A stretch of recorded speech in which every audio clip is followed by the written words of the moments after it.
What made you decide to go out and do your own thing? Well, I started in hip-hop. I grew up listening to hip-hop, and I kind of felt, did you hear the Jay-Z Linkin Park collaboration album? Yeah. That mashup album, Off the chain. thank you, man, thank you. We had a good time doing it, and it kind of made me think, getting back to my roots of what I used to do.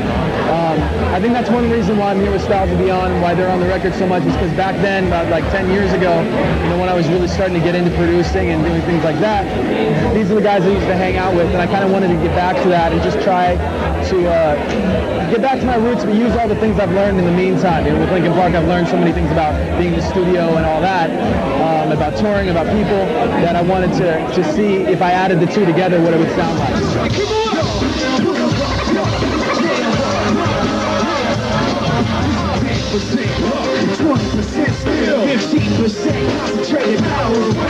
I love your album, The Rising Tide. What's the meaning behind that? Well, we spell it, when you say it, it's just the rising tide, like the ocean, but it's actually spelled T-I-E-D. That is in reference to all of the different artists we have on the album. They're tied together, and we're coming up together in the context of the album. What are like all the artists on the album? Well, Jay-Z is the executive producer on the record. He didn't actually write anything. He helped me sort through the tracks and pick the tracks that would go on the album. I produced and mixed every song. Black Thought is on it from The Roots. Common is on there. John Legend is on there. Styles and Beyond, Holly Brook. These are some new artists that are friends of mine that are on our new label, Machine Shop. I basically figured that on this album, since it's a more personal album, that I would just work with people that I was already friends with. I didn't go out and just look for people that I think are good artists or whatever. I just kept it to people that I already knew that I thought could do the songs justice.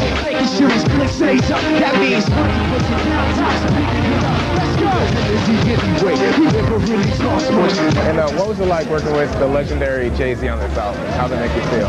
Jay's great.